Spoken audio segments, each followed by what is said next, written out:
போகமும் திருவும் புணர்ப்பானை பின்னையின் பிழையை பொறுப்பானை பிழையெல்லாம் தவிர படிப்பானை இன்ன தன்மையன் என்று அறிய உண்ணா எம்மானை இழிவந்த பிரானை அன்னம் வைகும் வயல் பழனத்து அணி ஆரூரானை மறக்கலுமாமே. எல்லாம் அல்ல சிவபரம்பொருள் துணை கொண்டு சிறப்பாக உள்ளுவதெல்லாம் உயர் உள்ளல் என்பதற்கேற்ப ஒரு பெரிய துணிச்சலான ஒரு முடிவை இங்கே இந்த பகுதியில் குரலாலயம் அமைக்க வேண்டும் என்பதை துணியோடு மேற்கொண்டு சற்றும் மனம் தளராது தக்கவர்களை நாடி நாள்தோறும் சிந்தித்து இந்த அளவுக்கு இன்றைக்கு திருவள்ளுவர் சிலையை நிறுவியிருக்கிறார் என்றால் உண்மையிலேயே மனவை தமிழ் மாணிக்கத்தின் தமிழ் உணர்வை திருவள்ளுவரால் கொண்ட பற்றை நாம் பாராட்டியே ஆக வேண்டும். அப்பனுடைய அருளிய நாம் முதலில் கூறிய இந்த தேவாரம் சிறப்பித்து சொல்கிறது என்னவென்றால், மானிட வாழ்வைக்கும் வளர்ச்சிக்கும் பொன்னும் தேவை, அதே சமயம் மெய்ப்பொருளும் தேவை.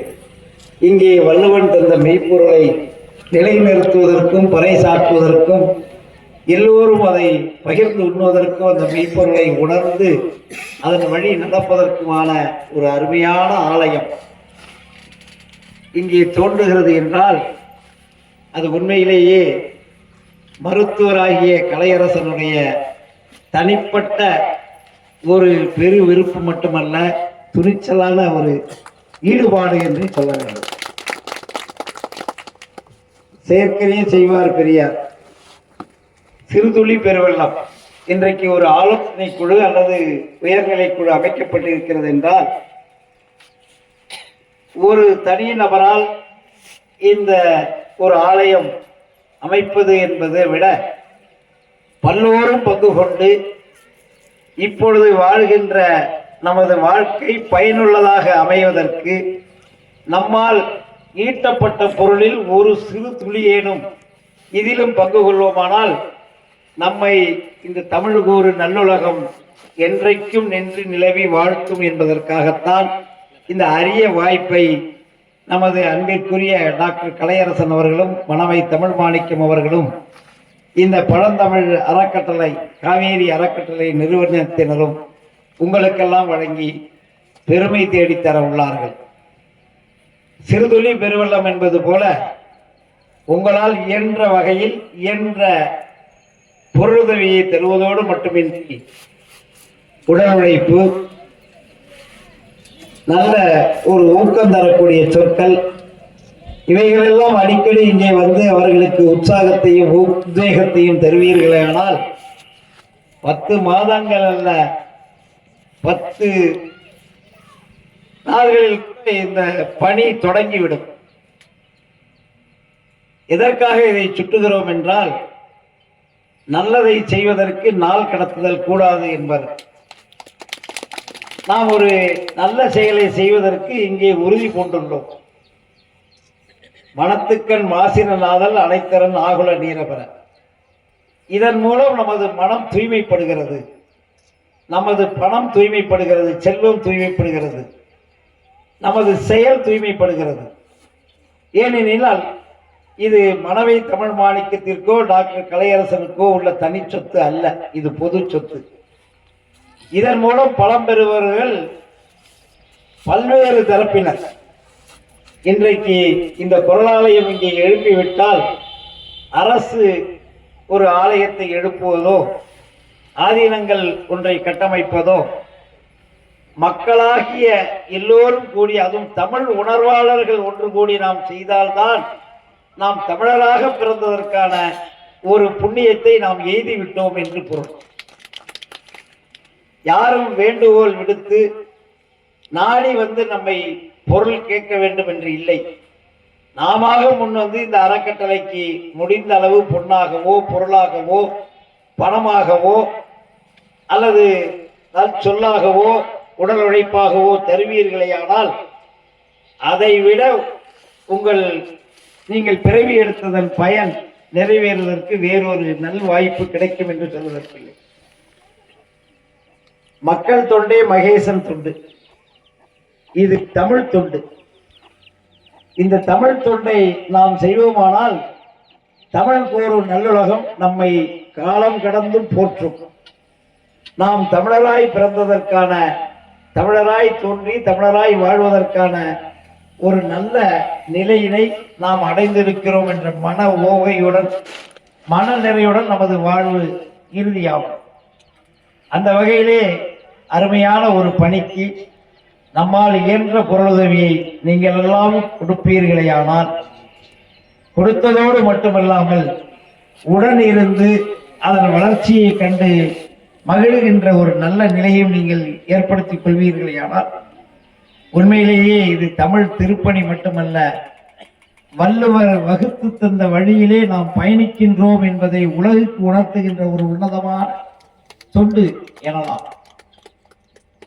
ஏனெனில் இந்த ஒரு மொழி வளர்கிறது, ஒரு நூல் வாழ்கிறது என்றால் அதனை மேற்கோளாக கொண்டு அல்லது அதனை மத்தியில் அல்லது ஒரு பகுதியாக கொண்டு பல நூல்கள் வெளிவர வேண்டும். இங்கே பேசிய பலரும் திருக்குறள் பெருமையை பேசினார்கள். ஆனால் திருக்குறளை ஒரு பகுதியாக வைத்து 15 நூல்கள் வெளிவந்துள்ளன. அதிலே குறிப்பிடத்தக்க நூல்கள் 2: சோமேசர் முதுமொழி வெண்பா, திருமலை வெண்பா. இவைகளெல்லாம் திருக்குறள் கருத்தை மையமாக வைத்து வெளிவந்த 15 நூல்களில் 2. ஆக அந்த மொழியும் அந்த நூலும் வாழ்கிறது, உயிர்ப்போடு இருக்கிறது என்றால் அதை தழுவிய பல நூல்கள் காலம் கடந்தும் வெளிவந்து கொண்டே இருக்கின்றன. அதுவே இந்த நூலுக்குரிய தனித்துவமும், இந்த நூல் வாழ்வியல் நூல் என்பதற்கும் மொழியிற்கு இலக்கணம் தந்த ஒரு சிறப்பான நூல் திருக்குறள் என்பதும் வெளியிடை மலையாக நமக்கு தெரிகிறது. ஏனெனில் பழந்தமிழர்கள் எத்தனையோ இலக்கியங்களை படைத்திருந்தாலும் கூட இவர்களெல்லாம் சொல்லியது போல இனம் கடந்து, மதம் கடந்து, மொழி கடந்து இன்றைக்கு இந்த நூல் உலகளாவிய பொதுமறை நூலாக விளங்குகிறது என்றால் அதிலே மானுட வாழ்வியலுக்கான அத்துணை தத்துவங்களும் அதிலே அடங்கி இருக்கின்றது. இல்லற வாழ்வு எப்படி இருக்க வேண்டும், பொருளீட்டல் எப்படி இருக்க வேண்டும், அது எவ்வாறு பயனுள்ளதாக இருக்க வேண்டும், நம்முடைய அறம் சார்ந்த வாழ்க்கை என்பது என்ன, நாம் இன்ப நிகழ்ச்சியில் நாம் எந்த எல்லை கடவாது பிறன்மனை விழையாது நாம் எப்படி ஒழுக்கத்துடன் வாழ வேண்டும், ஒழுக்கம் விழுப்பம் தரலாம், ஒழுக்கம் உயிரினும் ஓம்பப்படும் என்று ஒழுக்க சீலர்களாக, உத்தமர்களாக, உத்தம குலத்தவர்களாக நாம் வாழ வேண்டும் என்பதற்கெல்லாம் வரையறையை தந்திருக்கின்ற ஒரு நல்ல நூல் இந்த திருக்குறள். அத்தகைய சிறப்புடைய ஒரு திருக்குறளை நாம் வெளிக்கொணர வேண்டுமானால் திருவள்ளுவருக்கு சிலை வைப்பது மட்டுமல்ல, இந்த குறளாலய அரங்கம் ஏற்படுத்தப்பட்டு இங்கே நாள்தோறும் அது தொடர்பான சிந்தனைகள் அரங்கம் செயல்படுமையானால் இந்த பூமி உண்மையிலேயே புண்ணிய பூமியாக உலகிற்கே எடுத்துக்காட்டக்கூடிய உன்னத தலமாக விளங்கும் என்பதில் மருங்காபுரி ஜமீன்தாரிணி எழுதிய அந்த திருக்குறள் தீப அலங்காரம் செயல்பாட்டுக்கே வந்துவிட்டது என கருதலாம். அத்தகு பெருமையும் சிறப்பும் இந்த மண்ணுக்கு வர வேண்டுமானால் நமது உழைப்பும் நமது பொருளுதவியும் இன்றியமையாதது. தனிப்பட்ட மனவை தமிழ் மாணிக்கம் முயற்சி எடுத்திருக்கலாம், ஆனால் பயனை நுகர்வோர் பலராவார். இதற்கு நாம் அனைவரும் ஒருவரை புரிந்து இது போன்ற ஒரு சிறப்பான தமிழ் இலக்கியம், இலக்கணம் நாள்தோறும் நாடெங்கும் பரவி நமது தமிழர்களின் பெருமையை பறைசாற்றுவதை நாம் உறுதிப்படுத்துவதற்கு இதை ஒரு நல்வாய்ப்பாக நாம் கொள்ள வேண்டும். அன்பிற்குரிய அருள் தந்தை அவர்கள் குறிப்பிட்டார்கள், இந்த இடத்திற்கு நான் வர வேண்டுமானால் அது தமிழால் இங்கே வந்திருக்கிறேன். அவர்கள் தமிழ் ஆய்ந்ததனால், அந்த தமிழ் மீது கொண்ட பற்றினால் சிறப்பாக தன்னுடைய மத உணர்வை கடந்து இங்கே மொழியால் ஒன்றுபட்டு நிற்கின்றார்கள். ஏனெனில் மக்கள் மனங்களை இணைக்கின்ற ஒரு மொழி, அவர்களை ஈர்க்கின்ற ஒரு மொழியாக தமிழ் மொழி மட்டும்தான் இருக்க முடியும். தமிழ் இலக்கியங்கள் தான் பரந்துபட்ட ஒரு நிலையை, பரந்த மனப்பான்மையுடன் உலகளாவிய உயிர்களின் வாழ்வியலுக்கு வழிகாட்டக்கூடிய நிலையை தமிழ் இலக்கியங்கள் நமக்கு தந்திருக்கின்றன. நாம் குறிப்பிடும் போது நமது ஆதீனத்தை தமிழுக்காக தொண்டு செய்கின்றது என்று சொன்னார்கள். மேலும் மனவை தமிழ் மாணிக்கம் அவர்கள் ஆவணப்படுத்தப்படும் என்று சொன்னார்கள். அவசியம் படுத்தப்பட வேண்டும். எதிர்கால சந்ததியினருக்கு, வருங்கால தலைமுறையினருக்கு இவ்வாறு குரலாலயம் எழும்பியது, இதில் பங்கு பெற்றோர்கள்லாம் யார், யாரால் முயற்சி மேற்கொள்ளப்பட்டது, எவ்வாறு இது நிறைவு பெறுவது என்பது ஆவணப்படுத்தப்பட வேண்டும். இங்கே காவிரி புஷ்கரம் என்று ஒன்று நீர்நிலைகளை பாதுகாப்பதற்கு ஏற்படுத்தப்பட்டது. அடுத்ததாக 2018 தாமிரபரணி புஷ்கரம் நமது தலைமையிலான குழு வாயிலாக பல்வேறு குழுவினர் ஒன்றிணைந்து 144 படித்துறைகளில் தமிழகத்தின் ஒரே ஜீவநதியாகிய தாமிரபரணிக்கு விழா எடுக்கப்பட்டது. அப்பொழுது எத்தனையோ தடைகள், இடர்பாடுகள், அவற்றையெல்லாம் கடந்து குறுகிய காலத்தில் விழாவை ஏற்படுத்திய போது அதை ஆவணப்படுத்தப்பட வேண்டும் என்று ஒரு எண்ணம் நமக்கு தோன்றியது. ஒரு கலந்தாய்வு கூட்டத்தில் யாரேனும் இந்த நிகழ்வை தொகுத்து ஒரு நூலாக வெளியிட முடியலுமா என்று நாம் பொதுவெளியில் ஆசிரியரை நல்குமுகமாக வினவிய போது புத்தாலங்குறிச்சி காமராசு என்ற ஒரு எழுத்தாளர் முன்வந்தார். நான் சேகரித்து வைத்துள்ளேன், என்னால் எழுதிய எழுத்தை வெளியிடுவதற்கு பொருளுதவி செய்வார் எனக்கு யாரும் இல்லை என்றார். அன்றைய தேதியில் 2,000 பிரதிகள் வெளியிட 2.25 லட்சம் ரூபாயை நமது ஆதீனம் தந்து உதவியது. அந்த நூல் ஒரு சிறப்பு என்னவென்றால், QR கோடு என்று சொல்லப்படுகின்ற நிலையிலே முதலாக தமிழ் இலக்கிய நூலில் அதை பார்த்தவுடனே படிக்கின்ற நிலையில், கணினி மூலம் படிக்கின்ற நிலையில் QR கோடுடன் அந்த நூலை வெளியிட நமது ஆதீனம் பொருளுதவி செய்தது. இன்றைக்கு அந்த நூல் பிரதமர் முதல் ஜனாதிபதி முதல் துணை ஜனாதிபதி பல்வேறு மாநில முதல்வர்கள் வரை நமது கரங்களால் வழங்கப்பட்டு அந்தந்த நூலகத்தில் பல்வேறு மாநிலங்களில் இருக்கின்றது.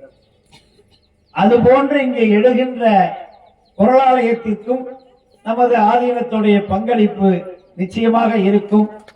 எல்லோருடைய ஒத்துழைப்போடும், எல்லோருடைய பொருளுதவியோடும், பங்களிப்போடும் அது இருக்க வேண்டும் என்பதுதான் நமது அவா.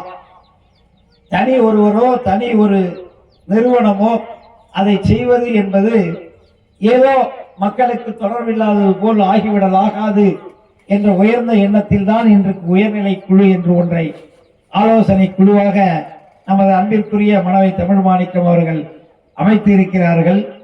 இங்கே காலம் கடந்து விட்டாலும் கூட கருத்துக்களை வாரி வழங்கிய வல்லர்களாக இங்கே பேசியவர்கள் அற்புதமாக உரையாற்றி சென்றிருக்கின்றார்கள். மேலும் பல்வேறு தரப்பினரையும் ஒருங்கிணைத்து மிக அருமையாக இந்த ஒரு நிகழ்வை செய்திருப்பதன் வாயிலாக இதற்கென்று ஒன்று இன்ஃப்ராஸ்ட்ரக்சர் என்று சொல்லப்படுகின்ற உள்கட்டுமான வசதிகள் எல்லாம் ஏற்படுத்தப்படுமானால் உண்மையிலேயே தமிழ் இங்கிருந்துதான் உலகெங்கும் ஒழிக்க தொடங்கும், அதில் ஐயமில்லை என்று சொல்லி காலம் கருதி இத்துடன் இந்த உரையை நிறைவு செய்து எல்லோரும் எல்லா நலன்களும் நீடூழி வாழ, எல்லா நலன்களுடன் நீடூழி வாழ வாழ்த்துவதோடு, இந்த நேரத்திலே இந்த அவையிலே வந்திருக்கிறவர்கள், நமக்கு வேண்டியவர்கள், நம்மை சார்ந்தவர்களுக்கெல்லாம் இந்த விஷயத்தை நீங்கள் கொண்டு சேர்த்து அவரவர்களால் இயன்ற வகையில் பொருளுதவியோ, உடல் ஒத்துழைப்போ, வேறு வகையிலான பண உதவியோ, வேறு வகையிலான உதவிகளோ செய்ய உறுதி பூண்டு எல்லோரும் எல்லா நலன்களுடன் நீடினது வாழ நமது வழிபடு கடவுளாகிய ஆரூர் அஜபா நடன தியாகேச பெருமான் திருவடிமலை சிந்தித்து ஆசீர்வதிக்கின்றோம். திருச்சிற்றம்பலம்.